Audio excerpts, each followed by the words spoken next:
Assalamualaikum warahmatullahi wabarakatuh. Kami dari kelompok ke-13 akan membahas sedikit tentang data distribusi normal. Distribusi normal, disebut juga distribusi Gauss, adalah distribusi probabilitas yang paling banyak digunakan dalam berbagai analisis statistika. Distribusi normal baku adalah distribusi normal yang memiliki rata-rata nol dan simpangan baku 1. Distribusi ini juga dijuluki kurva lonceng karena grafik fungsi kepekaan probabilitasnya mirip dengan bentuk lonceng. Ciri-ciri distribusi normal yang pertama adalah memiliki parameter rata-rata dan simpangan baku yang masing-masing menentukan lokasi dan bentuk distribusi. 2. Kurvanya mempunyai puncak tunggal. 3. Rata-rata terletak di tengah distribusi dan distribusinya simetris di sekitar garis tegak lurus yang ditarik melalui rata-rata. 4. Total luas daerah yang di bawah kurva normal adalah 1. Hal ini berlaku untuk seluruh distribusi probabilitas kontinu. 5. Kedua ekor kurva memanjang tak terbatas dan pernah memotong sumbu horizontal. 6. Kurvanya berbentuk seperti lonceng dan genta. 7. Simpangan baku atau standar deviasi menentukan lebarnya kurva. Semakin kecil standar deviasi atau simpangan baku, bentuk kurva akan semakin runcing. Rumus distribusi normal Y sama dengan 1 dikali bilangan eksponensial min pangkat setengah dikali X min rata-rata dibagi simpangan baku kuadrat dibagi simpangan baku akar 2 pi dengan E sama dengan bilangan eksponensial dengan nilai 2,7183. Dan yang kedua adalah rumus mencari nilai Z. Z sama dengan X dikurangi rata-rata dibagi simpangan baku. Kurva distribusi normal umum. Pada kurva ini, bentuk simetri pada X sama dengan rata-rata, sehingga mempunyai satu buah modus, yaitu X sama dengan rata-rata. Dan luas grafiknya sama dengan 1 unit persegi, dengan rincian sebagai berikut. Kurva distribusi normal baku. Pada kurva ini, nilai rata-rata sama dengan 0 dan nilai simpangan baku sama dengan 1. Sehingga tabel distribusi normal baku juga disebut tabel Z yang dapat digunakan untuk mencari peluang di bawah kurva normal secara umum.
Contoh penggunaan tabel Z.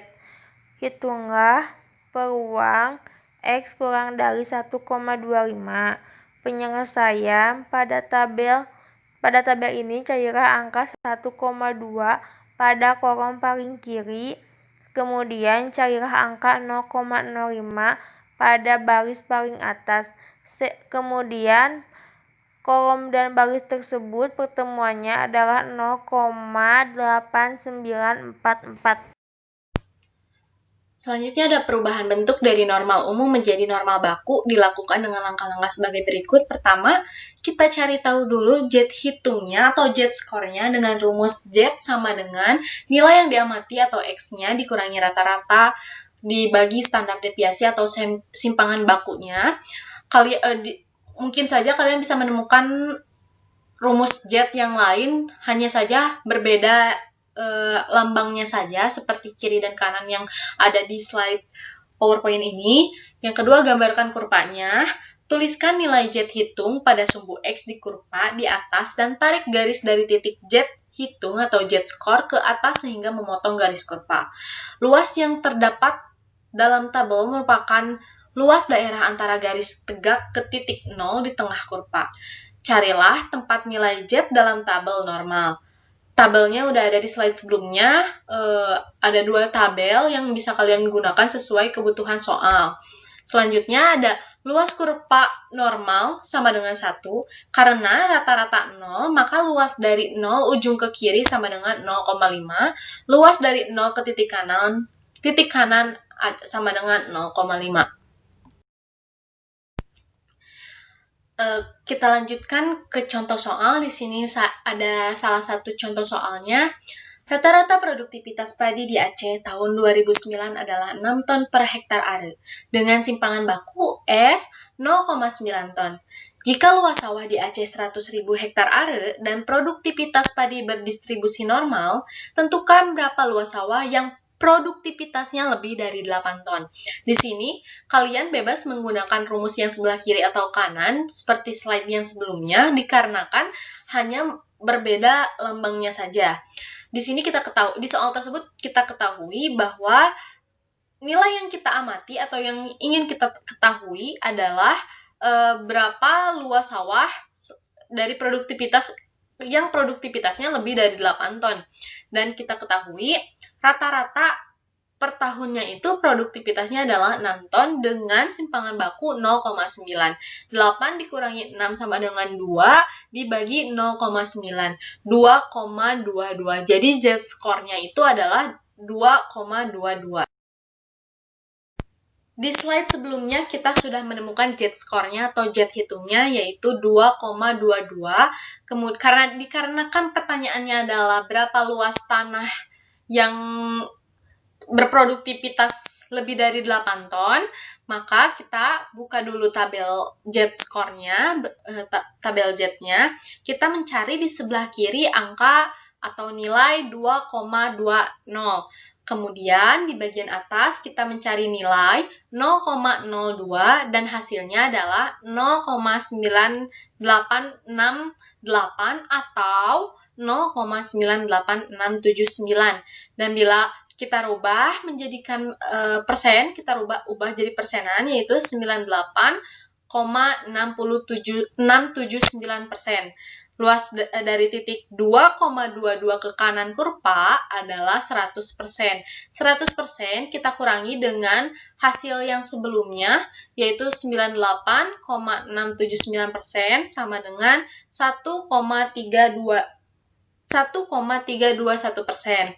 Luas sawah yang produktivitasnya lebih dari 8 ton, kita hitung 1,321%-nya kita rubah menjadi pecahan, yaitu 1,321 per 100 dikali 100.000 hektar are.